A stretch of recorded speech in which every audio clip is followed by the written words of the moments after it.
Welcome to the channel for the first time viewers. Welcome back for my existing subscribers. This video is going to be teaching you guys the basics of Rainbow Six Siege and how to use some of these operators. Now, I don't want to make this video very complicated. I want to keep it simple for my entry-level players. And if you're, a pretty good fragger, somebody that's good at getting kills in the game but doesn't really exceed at, playing some of the other roles, then this video will be for you as well. Okay, so I'm not going to call everybody by their official names.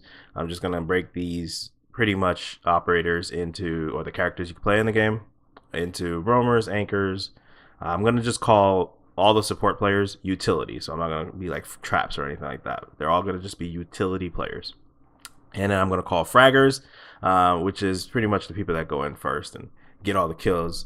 It's like a nickname in the Siege or PC gaming community where the people that get a lot of kills, they're called fraggers.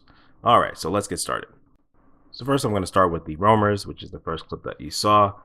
If you're a roamer, then you're typically going to be a defender that has 3 speed. Some 2 speed defenders can be roamers as well.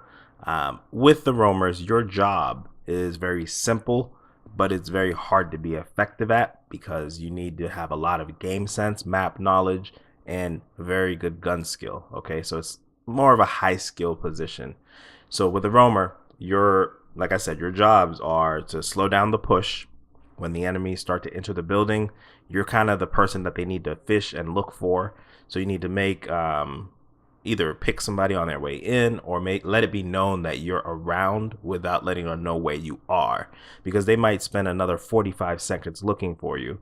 And let's say, for instance, it's a thermite who is essential to getting into a lot of objective rooms, and the thermite is spending 45 seconds to a minute in the round looking for you.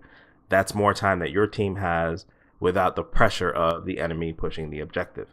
Another job that you have is to close out these rounds. So as you see in the opening clip, I was roaming in garage and I ended up coming back towards objective, and that is a lot of times when you can catch the attackers by surprise. Like if they did not find you when they were looking for you while you were roaming, a lot of times you can catch them by surprise when you come back towards objective.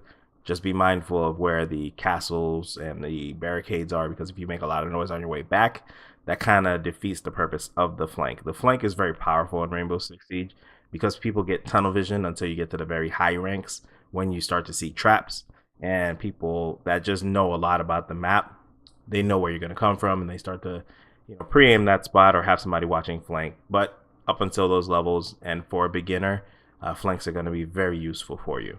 So let's go ahead and talk about the anchors. Anchors are very important because they're the last line of defense for the defending team. And with an anchor, you usually have somebody who's a 3 armor and a 1 speed, or a 2 armor and 2 speed. Some anchors are people like Smoke, Legion, Rook, Doc, and Maestro. These people are very good for a few reasons.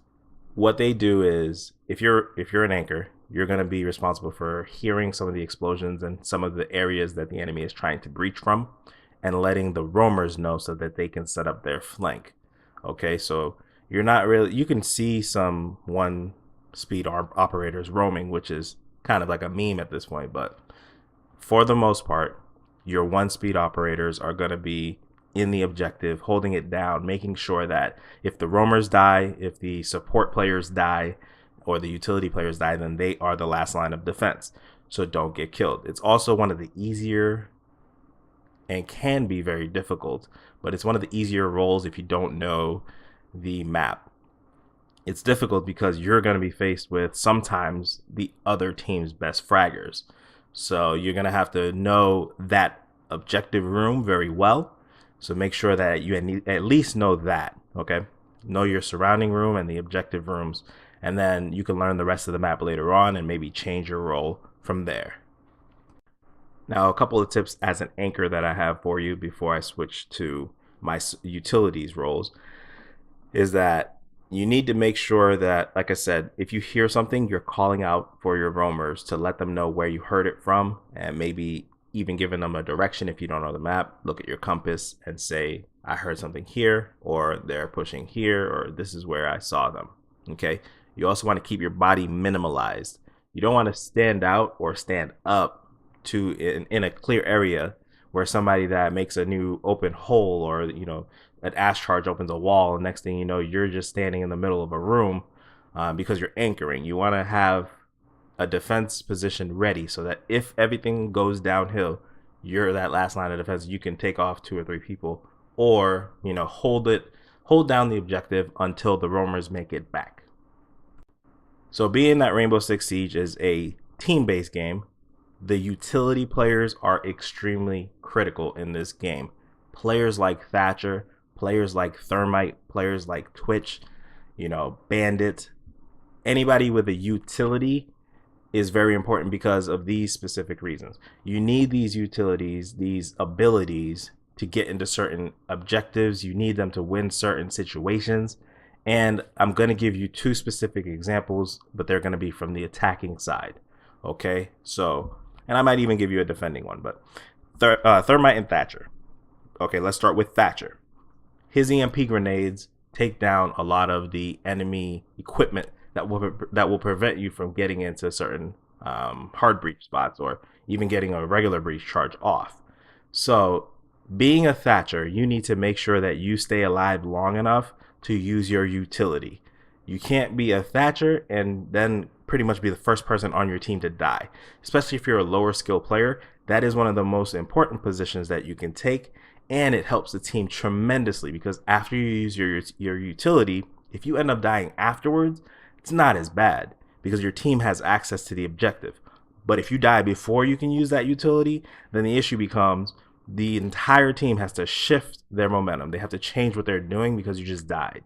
So being that person that, like I said, hangs back but is with the team and uses the utility before they die. So if you have 3 EMP grenades left, or 1 EMP grenade, then you want to make sure that you use all your utility. You should never end a round without using your utility. Even if it's somebody like I said, Thermite. You have certain walls that need to be breached, but people can't put their regular breach charges on it because it's reinforced. So if you die, then the issue now becomes, well, what do we do with this push? We can't go this way anymore. Everybody has to pretty much gather up, and if it's ranked, you only have 3 minutes, and you probably wasted a minute before you died. So now everybody has to recalculate an entry point and go from there. Since we're doing really good on time, I'm going to give you 2 defensive examples. I'm going to use Legion, and I'm going to use somebody like Mute. So with Mute, there's no reason why you shouldn't put down all of your jammers throughout the round, because if you were to die with 2 jammers still on you, then that's just 2 more spots that drones can enter. Enemies can use their utilities, like such as breach charges and things like that, that you have not put down. So they don't have to address that. And somebody like Legion needs to be alive for most of the round because his ability, the goo mines, they grow as the round progresses. So every 30 seconds he gets another one. I think he gets to 7 or 8 by the end of the round. But like I said, every couple seconds you get another one. So dying early in the round, like, yes, you might have 2 or 3 down, but at the same time, if you had stayed alive, you would have had 8 down or 6 down or whatever the number may be. And when they do that final push, that's going to help the anchors. And if you're an anchor yourself, as I said in a previous video, it's like having UAV in Rainbow Six Siege because the little white mark disappears off of your screen and you know exactly where they stepped on that goo mine if you're alive. But it has a really loud audio cue for your teammates that are still alive. So A, it slows down the defenders. B, your teammates hear it. It's just a good thing to do all around, but you need to be alive to use it. Okay, so the last group of operators that I'm going to cover are going to be the fraggers. Now, the fraggers are going to be people like Ash, Zofia, Sledge. Usually they're 3-speed operators. They have breach charges. They can get into the objective first. And some of the skill sets that you'll need to develop to be a good fragger are going to be, very good gun skill. And you're going to be the person that is initializing the push a lot of times. So if you're playing as a group, it's usually best to have your fragger be the organizer to let people know, okay, I'm in, things like that. So if you pick somebody like Ash, or if you pick somebody like IQ or Zofia or Sledge, then going in first is essentially the main job that you have, and creating pressure. Sometimes you're going to get traded out immediately, but you'll be able to give intel to your team. Sometimes you're specifically going in to create a hole Let's say, for instance, it's a unreinforced wall and you only have like a second to get to it. That Ash can get in there with her breach charge, open it up, and now the team has an advantage for when your other operators, your support operators, start to come through. Or you get in, and if it's bomb, you get in there with your IQ, scan the bomb, scan for traps, let people know it's good to get into a certain area, and then hold it down so that they can use their utilities.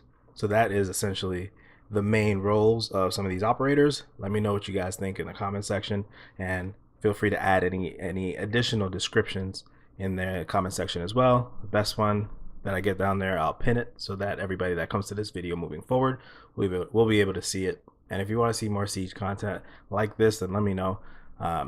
This video was actually, it came from the community, so shout out to Rampages Legacy for the video idea.